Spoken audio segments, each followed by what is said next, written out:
saya Diakon Sesti Putri Ayu Mentari dari lingkungan pelayanan 1, di mana bersama-sama kita mendengarkan layanan podcast Kabar Bahalap Majelis Jemaat GKI Palangka 1. Hari ini saya sangat berbahagia di hari Jumat tanggal 29 Maret 2024 kita bisa bersama-sama merenungi kitab Yesaya pasal 52 ayat 13 sampai pasalnya yang ke-53 ayat 12. Marilah kita bersama-sama berdoa. Ya Allah Bapa yang Maha Baik, kiranya Engkau memberkati orang-orang yang mendengarkan firman-Mu pada saat ini. Dan kiranya Kau memberkati bibir mulut hamba-Mu ini yang akan menyampaikan kebenaran firman-Mu. Hanya di dalam nama Tuhan Yesus Kristus hamba berdoa. Amin. Seperti yang saya perkatakan di awal, di mana kita akan bersama-sama merenungi kitab Yesaya pasal 53 ayat 13 sampai dengan pasalnya yang ke-53 ayat 12. Marilah kita bersama-sama membacanya, yang berbunyi demikian. Sesungguhnya hambaku akan berhasil, ia akan ditinggikan, disanjung dan dimuliakan. Setiap banyak orang akan tertegun melihat dia, begitu buruk rupanya, bukan seperti manusia lagi, dan tampaknya bukan seperti anak manusia lagi. Demikianlah ia akan membuat tercengang banyak bangsa. Raja-raja akan mengatupkan mulutnya melihat dia, sebab apa yang tidak diceritakan kepada mereka akan mereka lihat, dan apa yang tidak mereka dengar akan mereka pahami. Siapakah yang percaya kepada berita yang kami dengar, dan kepada siapakah tangan kekuasaan Tuhan dinyatakan? Sebagai taruk ia tumbuh di hadapan Tuhan, dan sebagai tunas dari tanah kering. Ia tidak tampan dan semaraknya pun tidak ada, sehingga kita memandang dia, dan rupanya pun tidak, sehingga kita menginginkannya.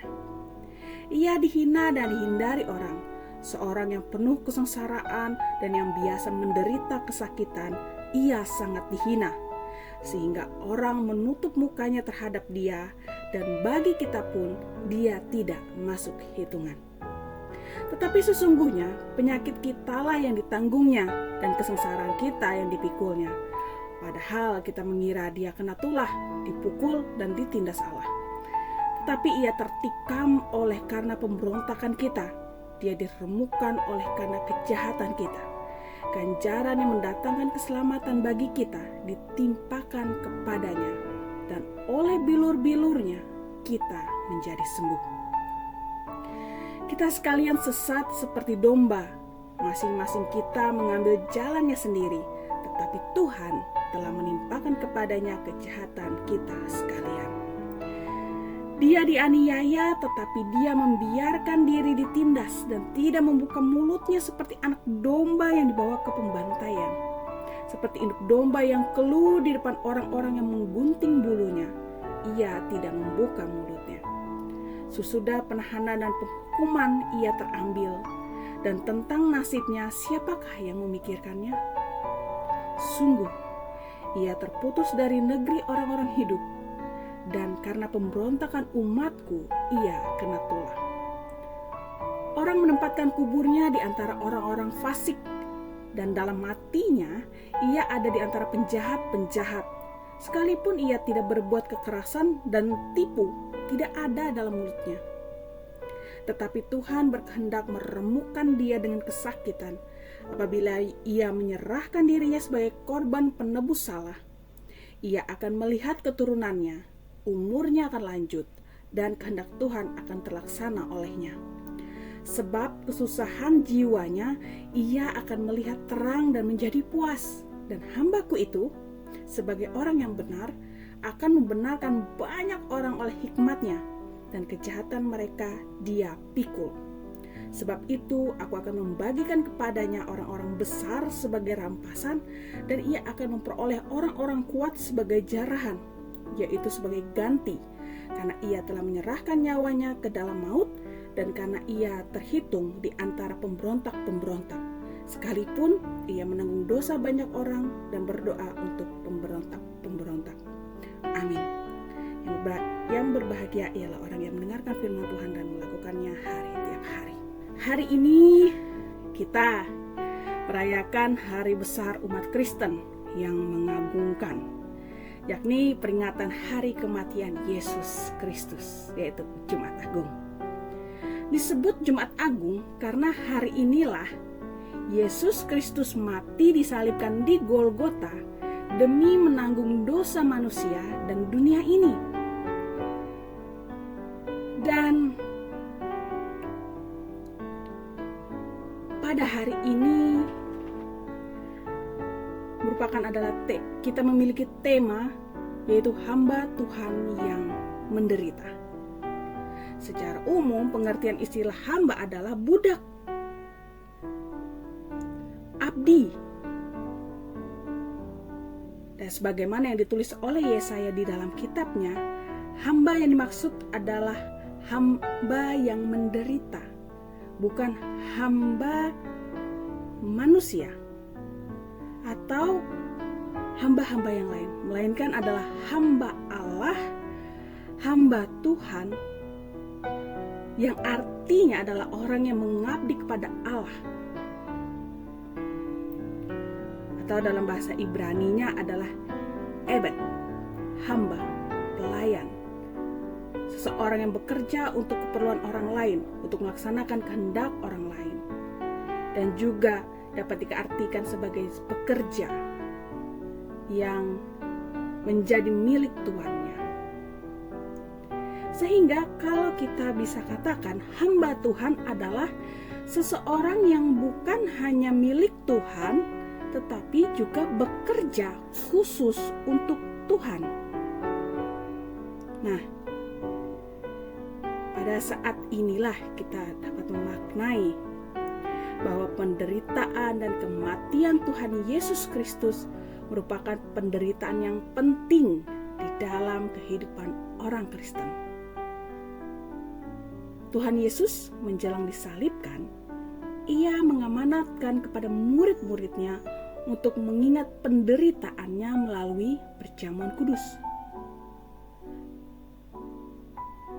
Dengan membandingkan detail pengalaman sang hamba, bagaimana yang dilukiskan dalam perikop ini, dengan pengalaman yang dialami Tuhan Yesus sebagai hamba, kita dapat menemukan suatu kesamaan yang mengejutkan dan jauh dari kata kebetulan.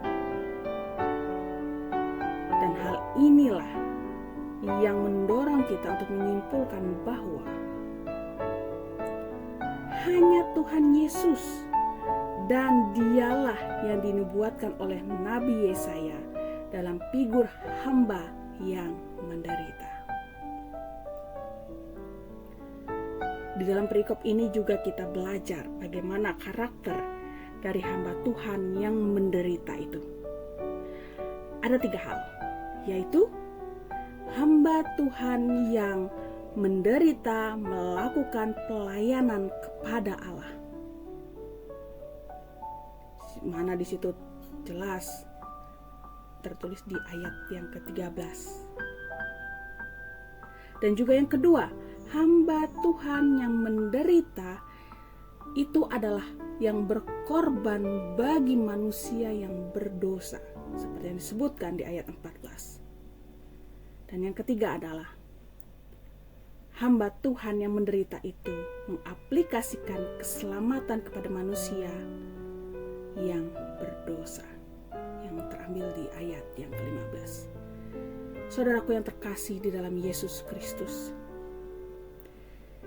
kiranya kita dapat dimampukan menjadi hamba Tuhan yang menderita, yang mampu melakukan pelayanan kepada Allah, yang mampu berkorban untuk memenangkan jiwa-jiwa yang berdosa.